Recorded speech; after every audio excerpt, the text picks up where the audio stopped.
Hello, fellow hunters, and welcome back to Call of the Wild. We are continuing our adventures in Mississippi Acres, working to unlock all of the points of interest on the map, as well as grab a trophy animal of each kind from the map. As of today, we currently have pretty much just the American alligator left, I do believe. Why is that? Oh, okay. Let's see. Undo. What the... My spreadsheet decided to... What was this one? Oh, Bob White Quail. Sorry about this. My spreadsheet decided to change things, and I guess it saved or did something that would not allow me to undo whatever it was that I did. But anyways, we have the green-winged teal and the American alligator left, and as I said in a previous episode, I'm not overly concerned about getting the ducks because you more or less need relatively specific equipment to deal with that, and we don't typically carry those around as we're running. The plan for today is to grab all of these points of interest here and then make our way down over into this area because we're kind of trying to zigzag our way up the map to get it completed. Really looking forward to getting past this exploration phase that we've been on since the very beginning of this series. If you look back at the playlist, we have quite a lot of videos in this series, and it's all mostly just been running around the maps and grabbing all the points of interest on the different maps. I think after this one we have Reventuli Coast and I think we have Rancho del Arroyo, and then the one up in Alaska, I forget what it's called. Still have several maps left to get done, but I'm really looking forward to getting that part done so we can hopefully start focusing on actually just hunting and not just exploring around. The point of all of this was just to make it so that once we get into the hunting phase, we're able to just work on that and fast travel around the map wherever we want and, you know, just kind of decide where we're going. Okay, so sorry, the last thing we need to talk about is the loadout for today. The Malmer 7mm for our class 4 to 9 animals. The 243 competitor pistol is for our class 2 and 3 animals. We have the Strandberg 10 gauge executive for our class 1 animals for anything that might be flying or running around and moving. That was recently released in the high caliber weapon pack. We also have the Anderson 22 pistol for any semi-long range shots at things we might catch out in the open, such as in this area. That might be class 1. And then lastly, we have the Sundberg 454 handgun for self-defense against anything that might be trying to attack us, or as we've seen frequently on this map, pigs that decide they want to...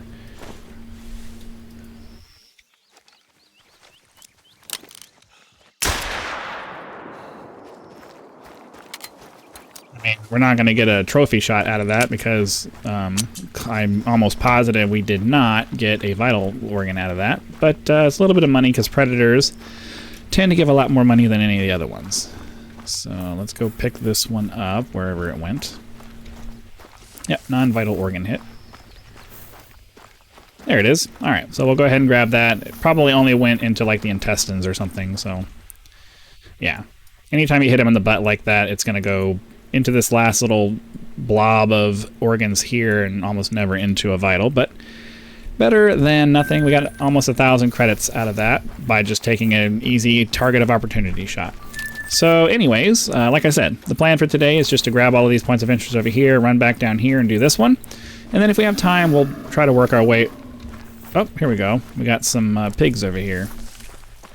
I do put cuts in these videos. I know this has been an exceptionally long intro, but it's just mostly because things keep happening. I don't see any pigs. Did they already run out? A lot of times they'll run at you, not necessarily chart. Oh, here we go.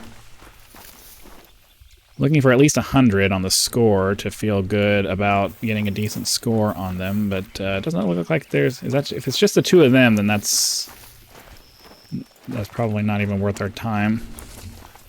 Especially from this angle, I'm not going to be able to get a very good shot. All right, let's see if maybe the scope will... Oh, what the... Okay, seriously? Scope? And there we go. Thank you. Sometimes the interface just does not respond as fast as my brain wants it to. I don't see anything. We'll kind of charge off in this direction and we'll pull the pistol back out just in case they run towards us. But oh, I see something. I see a speck of something, I thought. Oh, a white quail. Well, I don't see any pigs, and that's just going to be a hunting stand there. But fortunately, we kind of need to go off in this direction. So let's pull out the shotgun. Maybe we'll get lucky, and the bobwhite quail will decide to pop up. And we'll be able to take out a couple of them. I mean, it'd be nice if we could snag a diamond, just on the off chance that one of these actually turns out to be that. Okay, so they should start taking off here in a second. I'm just looking for specks. There we go. Well, they took off, but then they went.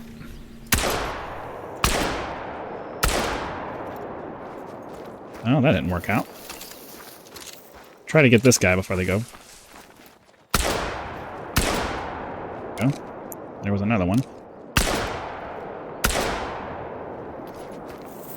Okay, I feel like there's a lot more bullet drop than there actually is. That's why I always end up aiming high, because I feel like the pellets are going to fall a lot more than they do, but I think there might be some kind of visual, something that's confusing my depth perception. And I'm entirely sure that that's my fault. I'm not blaming the game. I'm sure that's just me. Okay, well, where did they fall? It says I hit one over here. Okay, here we go.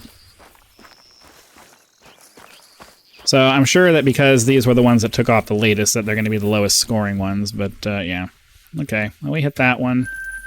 And then we hit another one.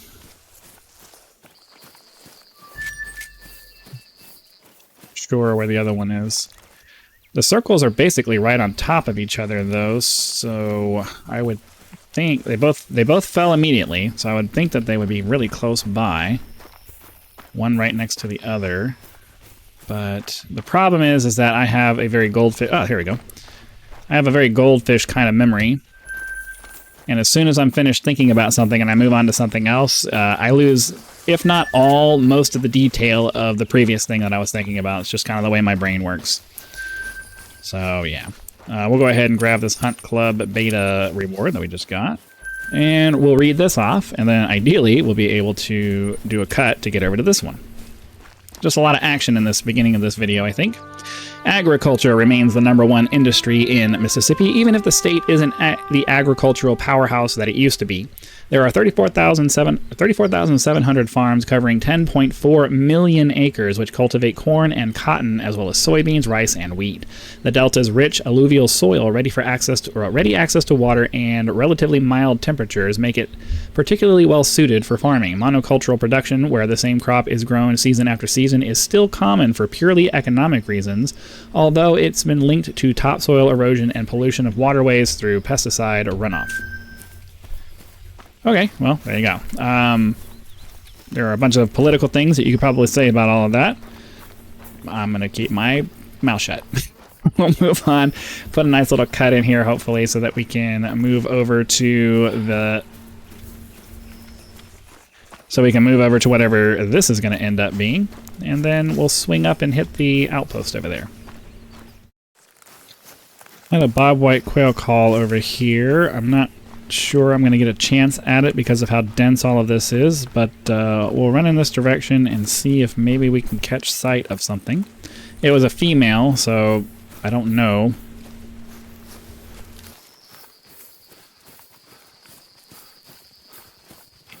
Fortunately, it does not look like we're going to get a...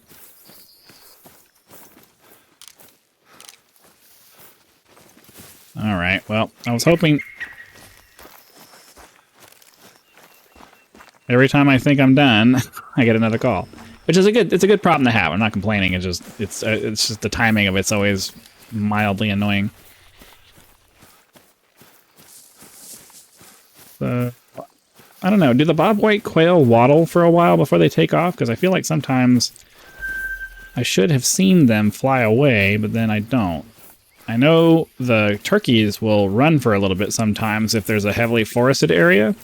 But I'm not sure the smaller birds all do that, so I don't know. It looks like it's getting kind of late, so we do need to hurry. I don't hurry up relatively, but we need to get to this so we can advance time to the morning and stay during the daytime, because I really don't like running around at night. Alright, this one here is going to turn out to be a flag point of interest, so we'll read it off and then move on to the next one. Actually not going to read it off because this is pretty long and I don't feel like it, so you can go ahead and pause the video if you're interested in that, and then I'll see you over at the next one. Alright, if I'm a betting man, I'm going to say that this is a hunting stand. Being out in a big, open, wide space like this, and also just the fact that it's so close to another waypoint. Yep, alright, so we'll head over to the outpost over here and advance time to the morning.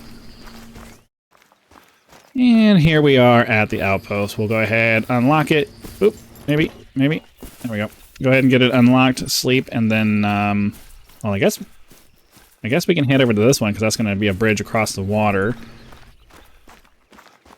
Well, I mean, I guess we'll fast travel back down here to do that. We'll go ahead and unlock this just to get it, but, oh, as I run past the thing that I needed. Too busy staring at the map and not actually paying attention to the game.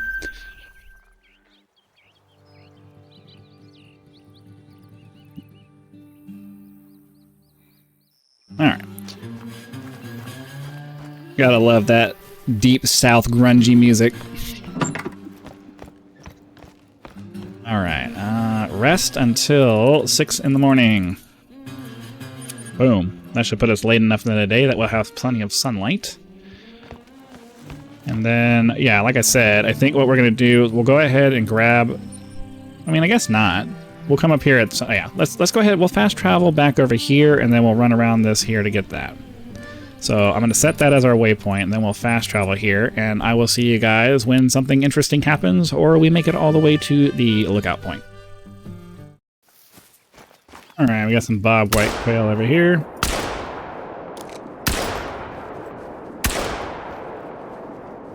Okay, well see, there is a little bit of bullet drop and stuff like that sometimes, but I don't know. I mostly was coming over this direction because I shot a raccoon that had an 8 to 10 estimate on him. And I wasn't able to get the recording back up before that happened. Oh.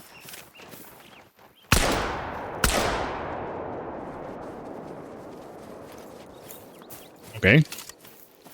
And I'm not even sure where that went because I heard the bob white quail running around and then ended up losing track of where I was going. Alright, a little bronze. That's alright. We hit another one, but I don't know. Alright, so we need to go back this way. Oh, there we go. Hey, a gold!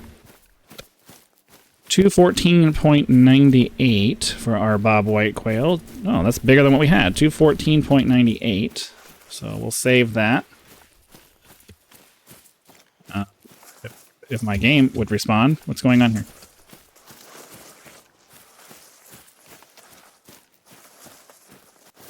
Okay, not sure what was going on there. Well, I ran too far in the other direction, I think. Hold on, where? Okay, sorry about that. Massive confusion going on. Not your problem, but sometimes you just have to deal with my ineptitude. Let's run back over here and see if we can find that raccoon that we shot. Last spotted over here somewhere.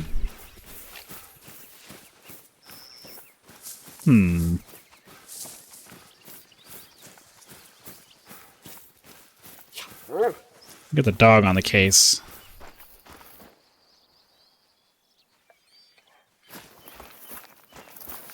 I don't want you to find scat. I want you to find blood.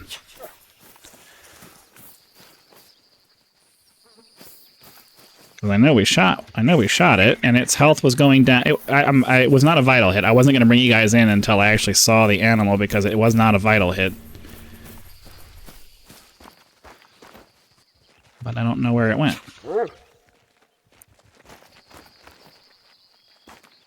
Oh, there it is.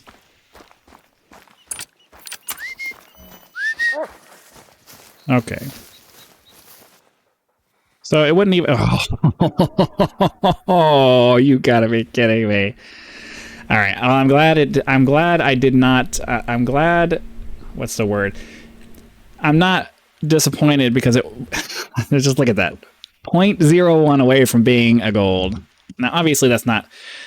Some people, like I've said, I've used the word being trolled in the past for getting one away from a gold.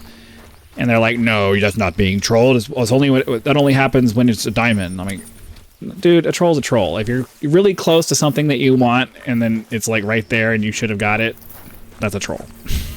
Like, come on. It's ridiculous. But yeah, 0.01, dude. I know some content creators do like a wall of shame kind of thing. I wonder, let me know in the comments, is that something that you would typically put on a wall of shame if you're like, well, I mean, not wall of shame, what's the word I'm looking for? Because I think the wall of shame is, or no, what is it? There's a couple of different things that different kind. I'm not planning to do them. I'm just pointing out that they do it, and I don't really understand. I haven't seen a video where they actually explain the rules for that. So let me know in the comments. Like, I know there's trophy lodges that people make for when they get really close and it's just not quite there. I don't remember what the terminology is for that. And then they also have like a trophy lodge that has just super lame trophies in it because, you know, they were super small, and that's what they made their trophy lodge out of, just as a contrast to their big trophy lodge filled with diamonds and stuff. If that's something that you guys would be interested in once we start doing the full-on, you know, hunting specific content, then let me know. All right, so we're gonna run over in this direction since it popped up while I was babbling, and see if maybe we can finally grab ourselves an alligator. Or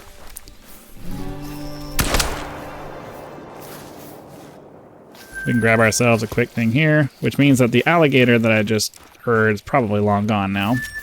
I mean, I'm sure he was more or less already. Unfortunately, yeah, I keep getting audio cues, but no directional cues, so I have no idea where this guy is. So I'm just more or less just trying to... Oh.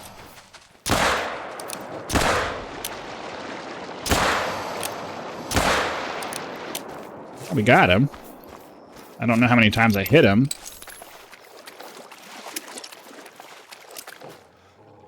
Alright. Pretty small, but better than nothing. We'll just take a quick look around here to see if maybe we can spot another one that might be halfway decent. The odds are not in our favor, though, I would say.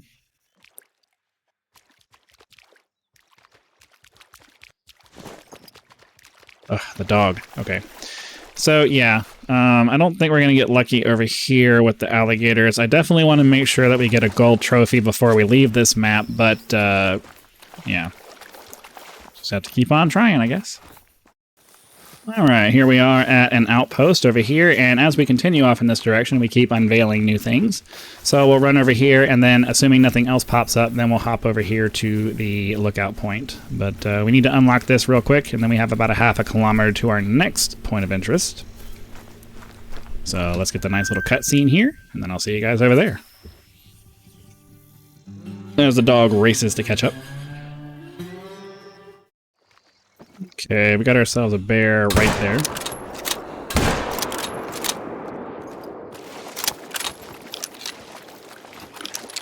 The score was 18-20.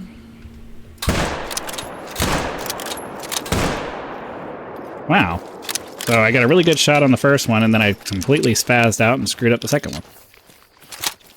That's okay. We'll run around. I decided to swing around this way because another point of interest showed up over here. So we'll swing around the map here, grab our bear on the way, and then grab the other point of interest right there as we move. All right, and as expected, the bear that we actually hid didn't go very far. So we'll see how it did. Probably a silver, but we'll see. Yeah, as expected. Gold for the black bears is 19.2, and I think his max score was like 20 or something like that. So if it's not well up into the gold range, you can almost always guarantee it's going to be a silver. All right, a little bit surprising, but this turned out to be a flag point of interest. I was kind of expecting it to be a hunting stand, being in a clearing like this, but sometimes they do that.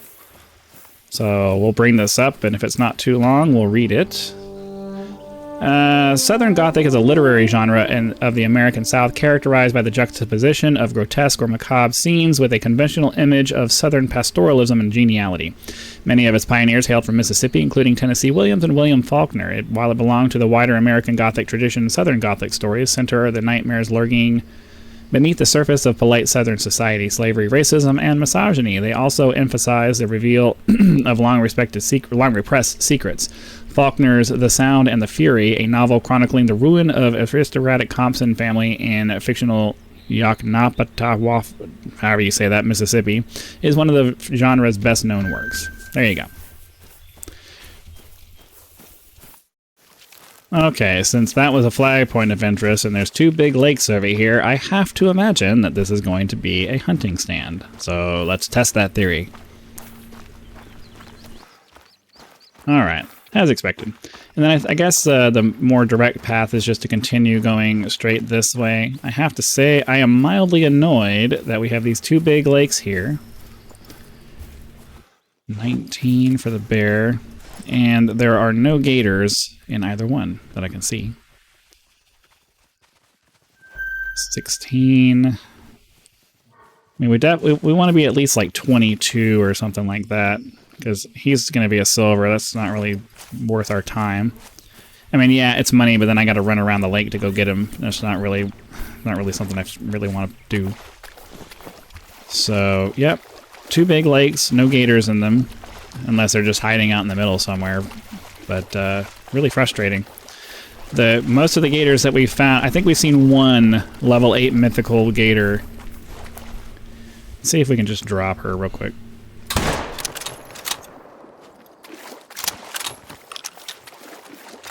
Yeah, so we'll go pick her up since she's kind of on the way. Oh, I didn't know I could run across the middle here.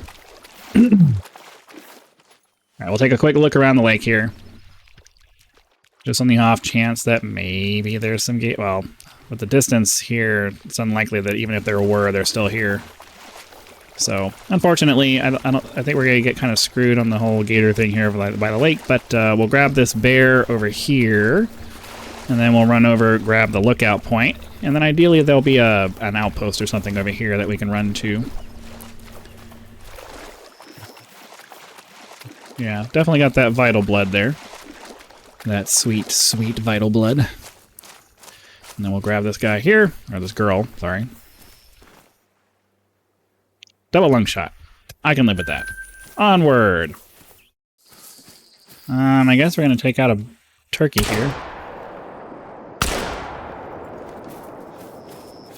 That. Oh, okay, we have some deer over here.